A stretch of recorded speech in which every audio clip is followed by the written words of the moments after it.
Здравейте! Днес ще ви покажа как може да използвате Quizlet, за да научавате думите от списъка с думи на Spelling Bee и Spelling Bee Junior. Първо трябва да отидете на някой study set с думи и за всеки study set имате различни възможности, като flashcards, learn, test, match. С flashcards може да ги използвате, за да научите как се пише думата и какво означава. Когато натиснете самата карта, се появява значението на български и картинка, която да помогне за запомнянето. И така, следващата дума, например, е particle, частица и така нататък.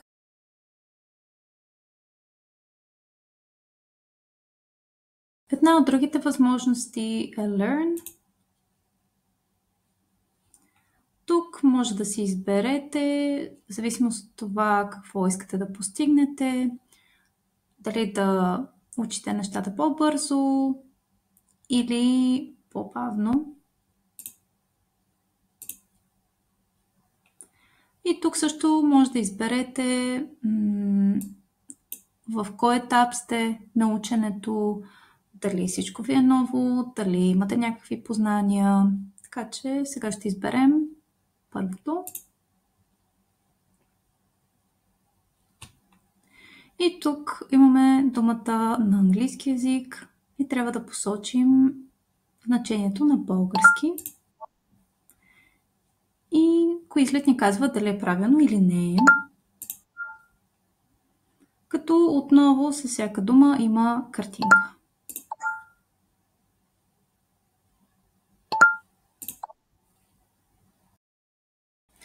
Друга възможност е тест. Тук можете да си направите своя версия на теста, може да включите true or false, multiple choice, matching, въпроси или written.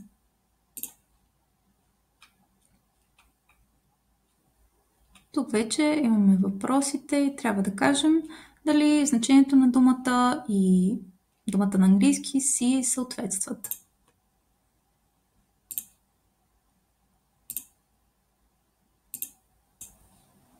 По-надолу има и различен тип въпроси.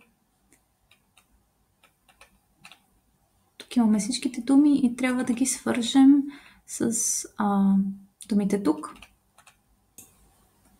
Накрая на теста можете да видите колко от отговорите ви са верни и колко са грешни, както и колко време ви е отнело за теста.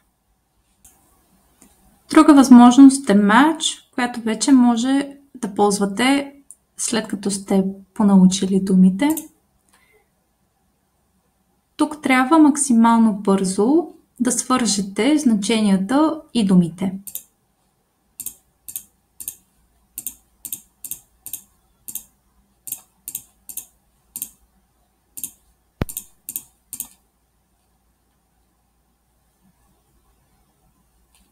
И след това ви показва за колко време сте се справили и може да повторите упражнението.